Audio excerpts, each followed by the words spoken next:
मैं सत्ता और संसाधन दोनों के विकेंद्रीकरण के फेवर में हूँ। जो पंचायती राज की व्यवस्था है, आप में से कई लोग ऐसा कहेंगे कि जो जनप्रतिनिधि हैं वो भी बहुत भ्रष्ट हैं, लेकिन मेरा मानना है कि चाहे वो भ्रष्ट हो या कुछ भी हो, सत्ता का और संसाधन का बिहार में बड़े पैमाने पर विकेंद्रीकरण होना चाहिए। मैंने ये बात कही है, इसको आप प्रमुखता से समझिए और लिखिए भी कि 1/3 विकास की राशि बिहार में 1/3 विकास की जो राशि है वो पंचायती राज की व्यवस्था जो है उसके माध्यम से खर्च की जानी चाहिए।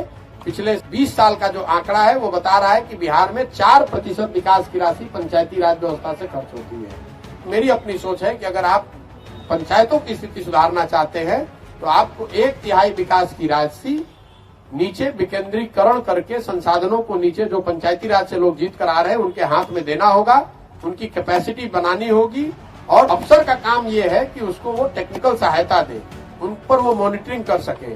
उसका काम ये नहीं है कि पटना में बैठकर आप ये बताएं कि बजरा पंचायत में क्या करना है कि चौमुखा में क्या करना है। उसको पता ही नहीं वो पटना में बैठ के करेगा क्या। वो तो चौमुखा के लोग ही जानते हैं कि वहाँ पर क्या होना चाहिए, बजरा के लोग जानते हैं कि उनको क्या होना चाहिए, जोगापट्टी के पंचायत के लोग जानते हैं कि उनका क्या होना चाहिए।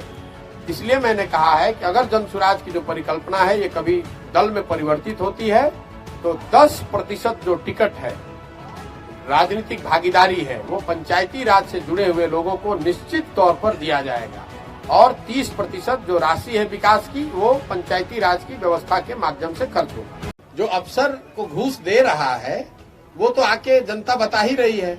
आपको आश्चर्य होगा कि ज्यादातर जगहों पर प्रशासन के लोग भी आकर मिलते रहे हैं ऑफ द रिकॉर्ड। जो सीओ है, बीडीओ है, पीओ है, जो भी नीचे स्तर पे पदाधिकारी है ब्लॉक के स्तर पे, वो मिलते रहते हैं। वो भी ये बता रहे हैं कि साहब आप जो कर रहे हैं बहुत अच्छा है। हम लोग उनको तो पैसा मिल रहा है, वो तो सो कॉल्ड पैसा वो कमा रहे हैं। वो भी ये बता रहे हैं क्योंकि उनको भी इतना लाभ नहीं। वो भी बता रहे हैं कि उनकी जो पोस्टिंग हुई है वो 25 लाख, 50 लाख, 1 करोड़ रुपया देकर आए हैं। तो ऐसा नहीं है कि वो जनता से जो उगाही कर रहे हैं वो सब उनके जेब में जा रहा है। जब आप पोस्टिंग 25 लाख, 50 लाख रुपया लेकर कीजिएगा तो अफसर स्वाभाविक है कि चोरी करेगा। यहाँ आपने सुना होगा कि यूरिया 277 का 700-800 रुपए में बिका है। अब बेचने वाला जो फर्टिलाइजर का सेलर है वो भी उसी गांव में रहता है। तो मैंने 2-3 जगहों पर जो खाद बेचने वाले लोग हैं उनके साथ भी मीटिंग करी, ये जानने समझने का प्रयास किया कि भाई 300 का खाद आप 800 में बेच रहे हैं, कितना मुनाफा कमा रहे हो। तो लोग बताते हैं कि भैया हम लोग को 85 रुपया मिल रहा है, ये तो ऊपर से नीचे तक लोग कमीशन ले रहे हैं। तो वो खाद विक्रेता जो रिटेलर है वो 500 रुपया ब्लैक नहीं कर रहा है, वो होलसेलर्स को दे रहा है, होलसेलर शायद किसी दूसरे को दे रहा है, मतलब ऊपर से नीचे तक बंदरबाट हो रहा है।